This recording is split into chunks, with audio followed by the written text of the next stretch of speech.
beaucoup à faire dans notre société pour influencer les valeurs du royaume de Dieu sur terre. Bref, à cause de ces concepts erronés et des pratiques ou apathies à cet égard qu'ils provoquent en nous, il est nécessaire de nous demander comment devons-nous nous comporter en matière de justice et de miséricorde? Comment pratiquer? 521. La justice et la miséricorde. Para reflexionar al respecto me gustaría considerar un pasaje del Nuevo Testamento en 1 Juan capítulo 3. El pasaje de 1 Juan 3. Comienza con una gran verdad que debe ser el punto de partida de cualquier discussion de la vida cristiana y su implicación pratique. 1 Jean 3, 1 à 3 KJV dit. Voyez combien nous aime le Père, qui nous a donné d'être appelés enfants de Dieu. Et nous sommes. Le monde ne nous connaît pas parce qu'il ne l'a pas connu. 2 bien-aimés, maintenant nous sommes enfants de Dieu, et ce que nous serons n'a pas encore été révélé. Mais nous savons que lorsqu'il apparaîtra, nous lui ressemblerons car nous le verrons tel qu'il est. 3 Et quiconque a cette espérance en lui se purifie, comme lui-même est pur.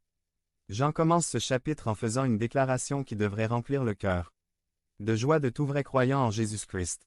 L'apôtre dit que nous devrions nous émerveiller, être émerveillés par quelque chose que nous avons reçu de Dieu. Jean dit, regardez combien le Père nous aime en nous donnant son nom de famille, combien le Père nous aime en nous accordant d'être appelés enfants de Dieu. Être enfant de Dieu n'est pas quelque chose d'universel comme nous pouvons le constater.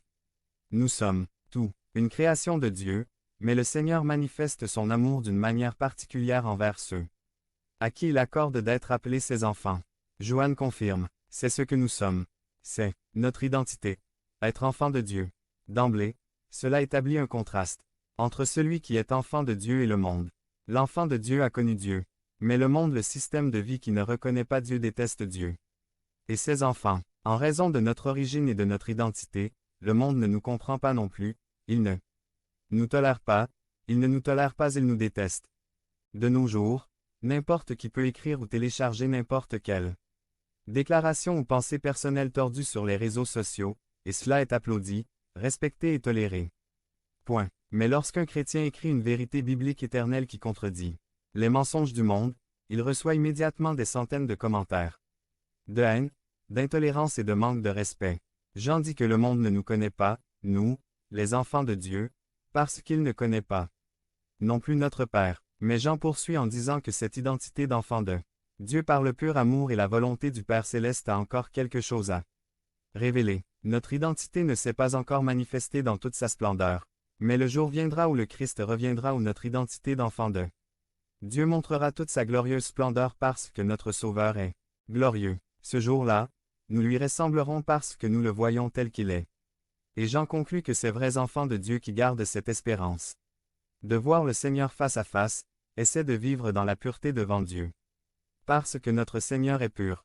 Autrement dit, si vous avez vraiment cru au Christ, si vous avez reçu par grâce l'amour incomparable de Dieu, si vous êtes resté sans voix devant l'amour du Père, si vous êtes vraiment un enfant de Dieu sauvé par la grâce, par la foi en Jésus-Christ, alors cette réalité doit atterrir dans la vie quotidienne. Cela doit se manifester dans vos pensées, vos décisions, vos paroles et vos actions. Être chrétien n'est pas simplement une question d'arguments et de théorie.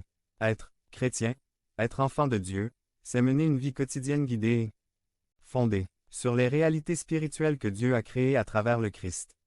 C'est le point de départ à partir duquel découle tout ce dont Jean parle dans ce chapitre. Le point de départ est le grand amour de Dieu qui a fait de nous ses enfants et que cet amour reçu par grâce nous transforme